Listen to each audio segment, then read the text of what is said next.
What if I told you that the thoughts running through your head right now were never really yours? What if the sentences that repeat in your mind, the doubts, the fears, the patterns you keep reliving, were designed, planted, and reinforced long before you ever had a choice? Your mind is not just a collection of memories. It is a factory that works day and night without pause, manufacturing outcomes, decisions, and ultimately the life you are living. The question is, who designed the blueprint of this factory? Because the design dictates the product, and the product is you. Every thought, every reaction, every quiet whisper in the back of your head is a program. Some were written by your parents, some by teachers, some by culture, society, or the mistakes of people who came before you. You inherited patterns you didn't choose, and yet you live by them as if they were law. This is why most men never break free. They fight against external enemies, but their real prison is invisible, built within the walls of their own thinking. They never question the source of their thoughts. They never ask, who placed this blueprint inside me? Who taught me to settle? Who taught me to fear? Who taught me to believe that greatness belonged to someone else? Here's the truth. Thought is the origin of everything. Before every invention, every fortune, every empire, there was a thought. And before every failure, every regret, every wasted life, there was also a thought. The mind is the soil, thought is the seed, and your life is nothing more than the harvest.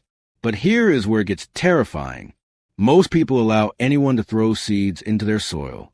They allow fear, gossip, doubt, and the limitations of others to grow like weeds until their garden produces nothing but disappointment. And yet, the soil never stops working. The factory never closes. It will create, day after day, exactly what it is told to create. If you tell it poverty, it will give you poverty. If you tell it fear, it will give you fear. If you tell it limitation, it will obey and make you small. But if you command it with vision, with clarity, with repetition, it will bend reality itself to deliver. Understand this. Your subconscious mind does not argue. It does not debate. It does not distinguish between truth and lie. It simply takes what you repeat and builds it into your identity. Every time you say, I can't, it writes that down. Every time you say, I'm not good enough, it writes that down. Every time you say, this is who I am, it stamps that into your very being. And repetition is the master key. Repetition is how you were programmed. Repetition is how you will be reprogrammed. One voice, heard daily, can change the chemistry of your brain. One phrase, spoken until it burns into your subconscious, can erase years of doubt and hesitation. The blueprint is being rewritten every day, whether you are conscious of it or not. The danger is letting someone else write it for you. The power is taking the pen back into your own hands. So pause for a moment. Listen to the whispers in your head. Who do they sound like? Whose words are they? Are they the voice of a teacher who said you'd never amount to anything?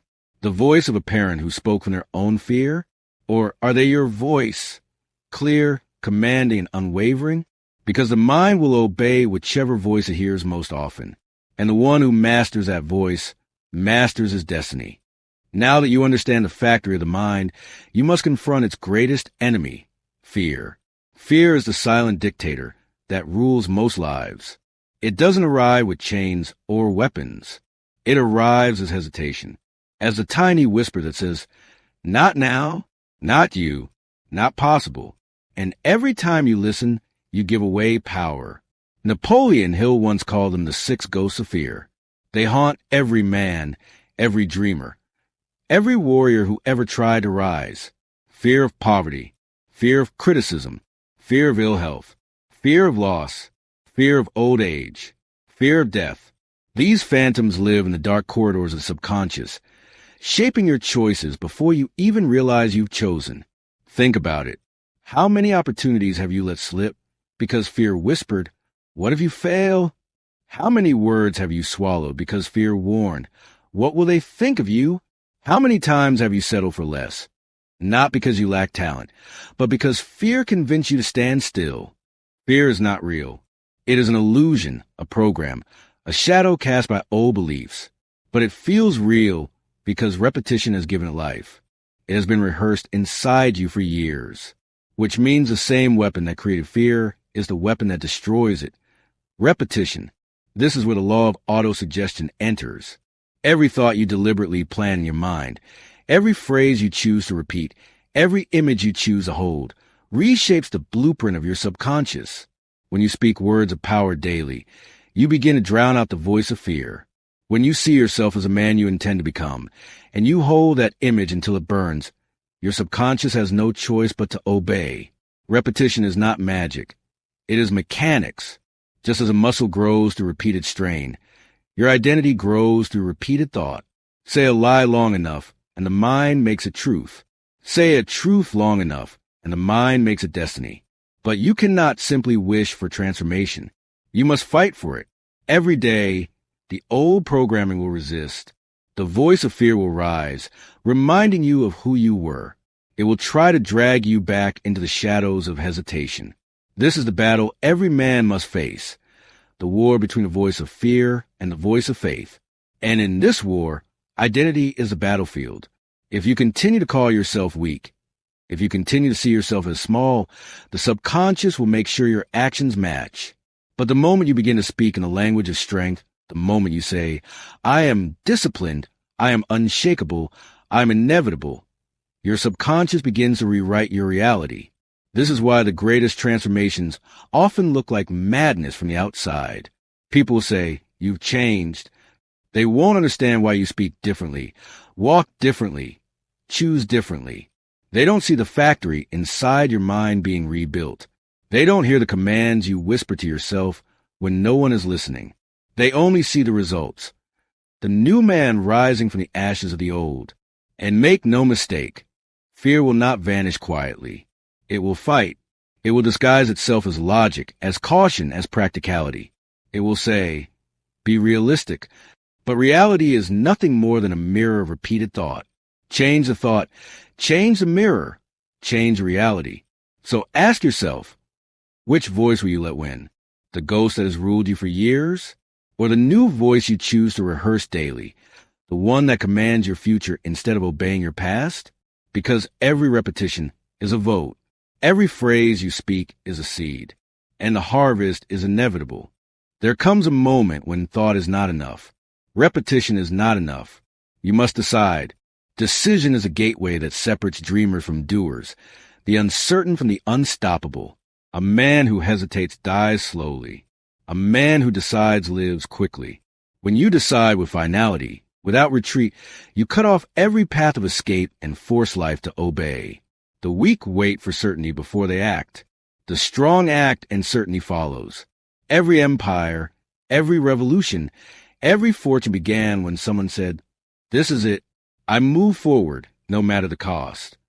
That is the power of decision. But decision alone is not enough. You must protect it. You must shield it from the noise of the world. The most dangerous enemy of transformation is not failure, but distraction. Most men leak their energy by speaking too soon, sharing their vision with those who cannot see it. They waste their fire explaining their mission to doubters, instead of fueling it in silence. Understand this. Privacy is power. When you speak too often about what you intend to do, you weaken the force behind it. But when you hold it in silence, repeating it to yourself, living it daily, you create pressure, an unstoppable pressure that eventually bursts into reality. This is why rituals matter. Discipline is not built in grand gestures. It is forged in daily repetition, in the quiet, invisible acts no one else sees. Waking at the same hour, training when you don't feel like it, speaking your affirmations even when your mind rebels, reading when others scroll, writing your goals until they burn into your subconscious. These rituals create what we'll call the cosmic habit force, the momentum that makes success inevitable. At first, discipline feels like struggle, but with time, it becomes identity. You no longer force yourself to act. You act because it is who you are.